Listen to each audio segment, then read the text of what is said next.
সারাদিন এত কাজ করি তারপরেও এত কষ্ট লাগে না।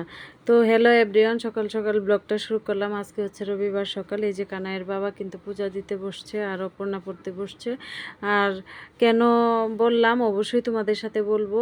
আর যারা এখনও আমার পেজটা ফলো দাওনি, দয়া করে ফলো দিয়ে দিও, প্লিজ ফলো দিও। আর হচ্ছে কেন বলছি এই কথাগুলো অবশ্যই বলবো, শুরু থেকে শেষ পর্যন্ত দেখো। তো এই যে সকালের খাবার কিন্তু রেডি করছি, পেঁপে সিদ্ধ আর হচ্ছে ঢেঁড়স ভাজি। এখন পাশাপাশি দুপুরের রান্নাটাও আমি করে ফেলবো, কারণ কানাইয়ের শরীরটা বেশি ভালো না। এই যে বলছিলাম কিন্তু গত ব্লগে যে কানাইয়ের শরীরটা একটু একটু খারাপ হইতেছে। এই যে গরমের প্রচণ্ড গরম যে পড়ছে, কি বলবো, ছোট বাচ্চাদের আর হচ্ছে বয়স্ক মানুষদের খুবই কষ্ট। এখন এটা তো মনে করো আমাদের হাতে কিছুই নেই, সবটাই সৃষ্টিকর্তার হাতে।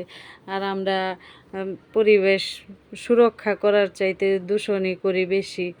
তো এখানে আজকে তো আমাদের রবিবার নিরামিষ আইটেমই রান্না হইতেছে। তো আলু দিয়ে পেঁপে দিয়ে একটা নিরামিষ তরকারি রান্না করব। ভাবছিলাম যে একটু ডালের বড়া দিলে ভালো হবে। ওই যে আমার মনে নাই, ডাল ছিল না। তো কাছে দোকান আছে, কিন্তু যদি ডাল এনে ভিজাই তাহলে দেখা যাবে যে লুলতে অনেক নরম হইতে দেরি হবে, তখন আর তাড়াতাড়ি রান্নাটা শেষ হবে না। তো রেগুলার যা মশলা দিই আমি কিন্তু সব মশলা দিয়ে কষাইতেছি। তো আবার পাশাপাশি কিন্তু আমি কাপড়ও ধুইতেছি। এখন বেশি কাপড় ধোয়া লাগে না, তারপরেও ধুইতে হয়। রান্নার পাশাপাশি ধুয়ে ফেলতেছি। আর কানাইয়ের বাবাও অনেক সময় ধুয়ে ফেলে। এত কানাইয়ের কাপড় এখন এত হয় না। তো আজকে ইচ্ছা করে আর কি সবগুলা কাপড় একটু গরম জল দিয়ে ভিজায় আর কি ধুইলাম। তো কেন বললাম যে সারাদিন এত কাজ করি, কষ্ট মনে হয় না।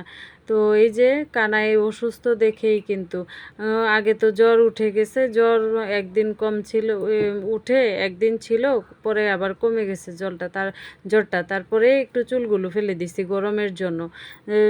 পরে আবার ঘামে ঠান্ডা লেগে যাবে, তাই এই চিন্তা করে চুলগুলো ফেলে দিয়েছি।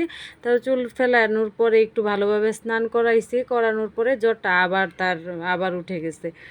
তখন কি হইলো, জ্বরের এত তাপ, কি বলবো, জ্বরের থেকে মনে করছি যে মনে ঘামাছি এরকম কিছু। তো পরে মাসিকে জিজ্ঞেস করলাম, মাসিকে দেখাইলাম। মাসি বলল যে না, এগুলো তো হাম হইছে। তো তার জন্য ডাক্তার দেখাইতে হবে, এরকম অনেক কিছু বললো। মাছ টাছ খাওয়া যাবে না। তো এইভাবেই আর কি চলতেছি। আর এই যে হাম হওয়ার কারণে অনেক মর্জি হয়েছে, সে কান্না করে, কারণ এগুলো একটু ব্যথাও করে নাকি শুনলাম। তো এই যে কান্না করে, জিদ করে, কোনো কিছুই খেতে চায় না, জলটা পর্যন্ত সে খেতে চায় না, কি বলবো। আর সারাক্ষণ আমার কাছে থাকতে চাইতেছে। তারপরেও তো সংসারের সব কাজই আমাকেই করতে হয়। এটা ওই হচ্ছে প্রায় সন্ধ্যার একটু সময়।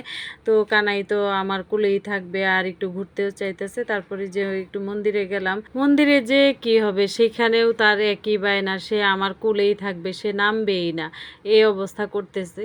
তো কানাইয়ের জন্য সবাই আশীর্বাদ করো, কানাই যাতে সুস্থ হয়ে যায়। আজকের ব্লগটা আমার এই পর্যন্ত, বাই।